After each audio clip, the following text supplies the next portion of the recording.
Minsan talaga mga tol, matatawa ka na lang dito sa Gabriele. Eto mga kapatid, just to be fair, no? Eto si Jimmy Bondoc, tumatakbo to bilang senador. Team Duterte to at PDP laban. Pero dito mga kapatid ay binabati ko siya ng Gabriela dahil umano'y sa sexist na pahayag ni Jimmy Bondoc sa isang interview. Anong klaseng sexist na pahayag yan mga tol? Eto, panoorin muna natin. Kung malala ba talaga at nakaka-alarma yung kumbaga itong pahayag ni Jimmy Bondoc, ito ba'y nakakabastos sa mga kababaihan para almahan nitong isang tumatakbong senador din na si Brosas mga tol, no? Alam niyo na, kilala niyo na si Brosas mga tol eh. 'Di ba? Marami na tong pahayag na binigyan na natin ng reaction video eh. Anyway, etong balitang to ay mula rito sa News 5 Everywhere, mga tol. Panoorin natin to at mamaya meron pa tayong panonooring isa. Binatikos ng grupong Gabriela ang umunay pambabastos ng senatorial candidate na si Jimmy Bondoc sa TV5 News anchor na si Gretchen Ho. So itong Gabriela, di ba? Ito ay isang grupo na pumoprotekta mga tol sa mga karapatan ng mga kababaihan. Kung titingnan mo, di ba? Mahusay sana yung layunin dahil pagpoprotekta to sa mga kapakanan o sa mga kababaihan natin mga tol. Pero minsan talaga masyado na silang OA. Masyado na silang overacting o kaya masyado nilang pinapalala yung napakasimpleng bagay. Ito, panoorin natin para malaman ninyo yung sinasabi ko. Nagugat ang issue sa interview ni Gretchen kay Bondoc kung saan tinanong siya tungkol sa pagkakakulong ng kaalyado nila sa PDP na si Pastor Apollo Kibuloy. Tinanong ni Gretchen kung bakit tinawag ni Bondoc na face of injustice ang pagpapakulong sa pastor kung may nakabinbi naman talagang arrest warrant laban sa kanya. Okay, just to be clear hindi ka natin sinasang-ayunan yung sinasabi ni Jimmy Bondoc na face of injustice daw yung pagpapakulong kay Apollo Kibuloy dahil kung may mga nakabinbi naman talagang kaso paano mo masasabing face of injustice yun, di ba? Malamang sa malamang ipagtatanggol niya talaga yun dahil kapartido niya yun, di ba? Alangan ng idiin niya yung kapartido niya yun di ba? No? Pero hindi yun ang topic Hindi yun ang topic mga tol. At hindi yun ang inaalmahan ng Gabriela. Pagpapakulong sa pastor kung may nakabinbi naman talagang arrest warrant laban sa kanya. Pero sa halip na sagutin ang tanong, dinaan na lang ito sa biro ng kandidato. Hindi rin kasi masagot ni Bondoc Why is it injustice altogether? Weren't they trying to serve justice by sending out the warrants of arrest for the victims who actually filed cases in courts? Hindi, siguro ganito. To quickly settle the issue kasi ayaw kitang kaaway, masyado kang maganda yung Mawawala na tayo ng oras. Hindi, totoo naman Konti na lang. Totoo naman nakakabighani yung Totoo naman di ba? Maganda naman talaga yung kausap niya mga tol. Sino magsasabing pangit yung kausap niya? Isa pa mga kapatid, ulitin natin yung pahayag. Tapos hanapan ninyo ng nakakabastos o kaya hanapan ninyo ng isang pahayag doon sa word na yun na pwede mong sabihing sexist. Kasi ito yung nasa title mga tol Gabriela, umalma. Umalma mga tol Biruin mo, Gabriela umalma. Si Gretchen Ho nga, hindi umaalma Gabriela umalma sa umano'y sexist na pahayag ni Jimmy Bondoc sa isang interview. Hanapan ninyo mga kapatid. Hanapin natin kung saan doon yung sexist. O, ulitin natin. To quickly settle the issue kasi ayaw kitang kaaway, masyado kang maganda yung Mawawala na tayo ng oras. Hindi, totoo Konti naman na lang. Totoo naman nakakabighani yung mata mo O, yun lang. Masyado kang maganda, nakakabighani yung mata mo. O ngayon, eto na, umaalma na to mga tol. Dahil sa pahayag na yan, Gabriela party list. Kapag naiipit sa usapan, idinadaan sa sexist na biro para makalusot at gawing katawa-tawa ang seryosong pagtatanong ng media. Pero inyo mga tol, no?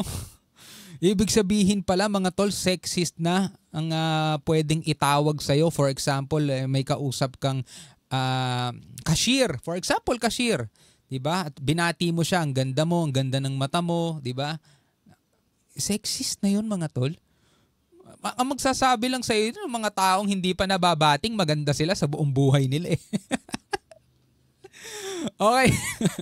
Ulitin natin ulit yung kasi wala talaga tayong makitang rito kumbaga pambabastos At sila pa talaga umalma. Etong interviewer di naman umaalma. Actually, mga tol, yung masabihan kang maganda, kahit na alam mong maganda ka naman talaga, is ano yan, normal yan sa isang tao na ma-appreciate yung bagay na meron ka. Di naman nakakabastos yung mga tol, wala namang pinag-anuhan sa katawan, di ba? Sa mukha lang. yung Baka mawawala na tayo ng oras. Hindi, totoo naman Konti na lang. Totoo naman nakakabighani yung mata mo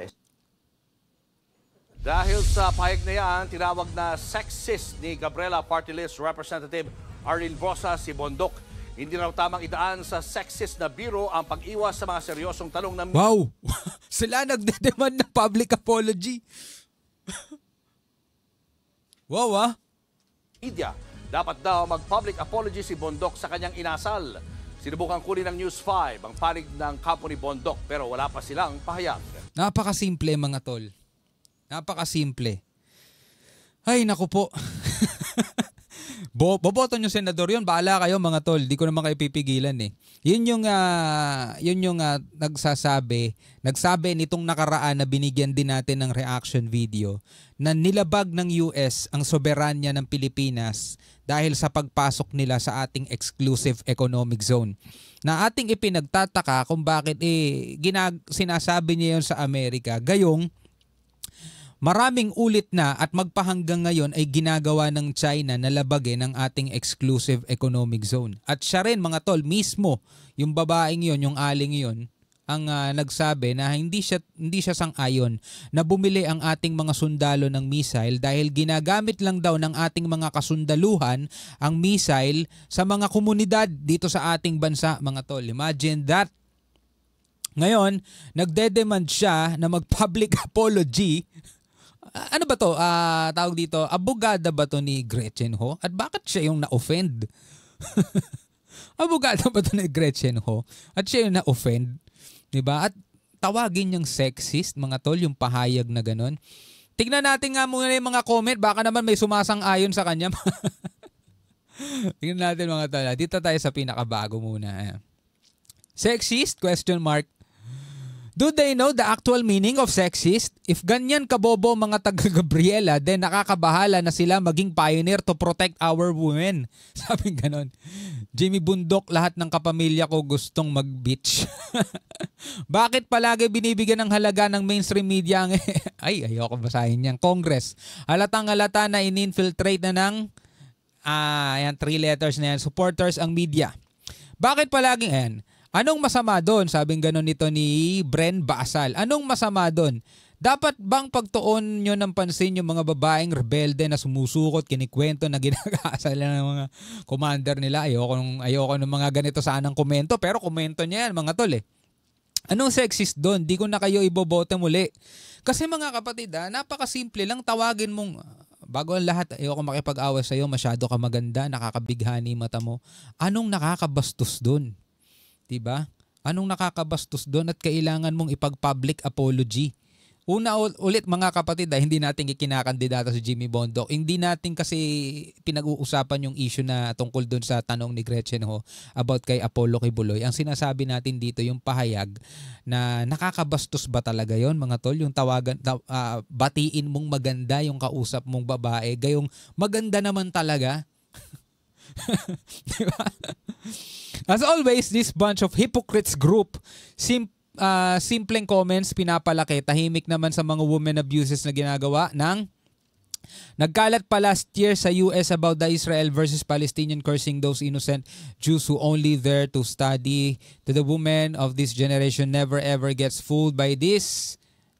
Yan. Front personalities, if you don't want to be like those innocent women getting killed in the mountain after being recruited by these scammers, sabing ganon mga tol. Maganda talaga si Miss Gretchen, kita naman, pero ang yung tanong at ang isasagot niya yung mahalaga. Mga celeb na kandidato ngayon, mga alakwenta, aba, lalo na pag tinanong ng media sa mga bagay ukol sa politika, puro sablay sumagot, parang Robin Padilla. Well, kung hindi niya masagot yung tanong na yon, hindi naman kasi yun ang issue. Ang issue is kabastos-bastos nga ba yung kanyang pagbate na maganda yung kanyang kausap? Asa na sexist doon? At kung ganong mga bagay is magdedemand na sila ng public apology, o mga tol, wala na sino man sa atin ang pwedeng magsabing maganda sa kausap natin kasi baka mamaya hingan din nila tayo ng public apology, mga tol. Ibig sabihin, masama na pala ngayon magsabing maganda ka sa kapwa mo, lalo na kung maganda naman talaga, mga tol, no? So mabilis na reaction video lang to, mga kapatid, no, dito sa balitang to. Pwede ka magbigay ng komentaryo sa ibaba, no? Hanggang sa muli, ako nga pala si Shovel D. Peace out.